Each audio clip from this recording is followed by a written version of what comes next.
మనలో చాలామంది బైక్‌లో లేదా కార్‌లో వెళ్ళేటప్పుడు ఆర్‌సీని మరియు డ్రైవింగ్ లైసెన్స్‌ని ఇంటి దగ్గరే మర్చిపోతూ ఉంటాం. ఆ టైంలో ట్రాఫిక్ పోలీస్ ఆపితే ఏమవుతుంది?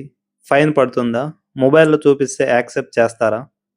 ఈ వీడియోలో గవర్నమెంట్ అఫీషియల్ యాప్ అయిన డిజిలాకర్‌ని యూజ్ చేసి ఆర్‌సీ మరియు డ్రైవింగ్ లైసెన్స్‌ని ఏ విధంగా యాడ్ చేయాలి? పోలీస్ పట్టుకున్న సందర్భంలో వాళ్ళకి ఏ విధంగా చూపించాలనేది స్టెప్ బై స్టెప్ ప్రాసెస్ పూర్తిగా ఎక్స్‌ప్లెయిన్ చేస్తాను. ముందుగా డిజిలాకర్ అంటే ఏమిటి అనేది తెలుసుకుందాం. డిజిలాకర్ అనేది government of India official document wallet app.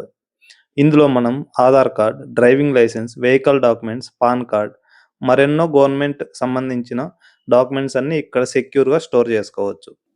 Best part ఏమిటంటే మీ మొబైల్‌లో ఉన్న డిజిలాకర్‌లో ఉన్న ఆర్‌సీ మరియు వెహికల్ డాక్యుమెంట్స్‌ని చాలా సందర్భాల్లో ఫిజికల్ డాక్యుమెంట్స్‌కి ఆల్టర్‌నేటివ్స్‌గా యూజ్ చేసుకోవచ్చు.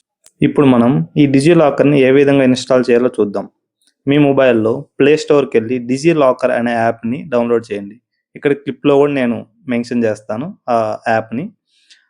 ఇన్‌స్టాల్ చేసిన వెంటనే మీ మొబైల్ నంబరు మరియు ఆధార్ కార్డుతో లింక్ చేసుకొని లాగిన్ అయితే అవ్వాల్సి ఉంటుంది.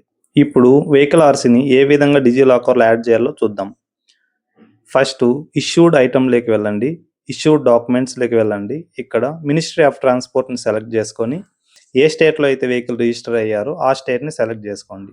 తర్వాత ఇక్కడ కొన్ని డీటెయిల్స్ ఇవ్వాల్సి ఉంటుంది. వెహికల్ నెంబర్, చేసిస్ నెంబర్ అవి ఇచ్చిన వెంటనే వితిన్ కొన్ని సెకండ్స్‌లోనే మీ డాక్యుమెంట్ అనేది ఫెచ్ చేసి మీరు దాన్ని చూడగలుగుతారు. ఇప్పుడు డ్రైవింగ్ లైసెన్స్‌ని ఏ విధంగా యాడ్ చేయాలో చూద్దాం. సేమ్ మన వెహికల్ ఆర్‌సీని యాడ్ చేసినట్టే డ్రైవింగ్ లైసెన్స్ అని క్లిక్ చేసి డ్రైవింగ్ లైసెన్స్‌లో మన డీఎల్ నంబర్స్ ఇవ్వాల్సి ఉంటుంది. మన డీఎల్ నంబర్ ఇచ్చిన వెంటనే ఆ డాక్యుమెంట్స్ అన్నీ ఫెచ్ చేస్తుంది. ఇప్పుడు మన క్వెషన్ ఏంటంటే ట్రాఫిక్ పోలీస్ పట్టుకున్నప్పుడు ఈ 2 డాక్యుమెంట్స్ మనం చూపించి ఫైన్ నుంచి ఎస్కేప్ అవ్వచ్చా? అంటే యెస్, అవును. నేను పర్సనల్‌గా మల్టిపుల్ టైమ్స్ ఇది చూపించి నాకెవరు అబ్జెక్షన్ కూడా చెప్పలేదు. ఎందుకంటే ఇది government of India official app కాబట్టి ఇందులో నుంచి మీరు డ్రైవింగ్ లైసెన్స్ గానీ, వెహికల్ ఆర్‌సీ గానీ చూపిస్తే ఎవ్వరు మీకు అబ్జెక్షన్ చెప్పరు. ఇలాంటి మరిన్ని car and bike related interesting videos కోసం మన ఛానల్‌ని ఇప్పుడే సబ్స్క్రైబ్ చేసుకోండి. బెల్ ఐకాన్‌ని కూడా ఎనేబుల్ చేసుకోండి. Thank you for watching. Next వీడియోలో మనం మళ్ళీ కలుద్దాం.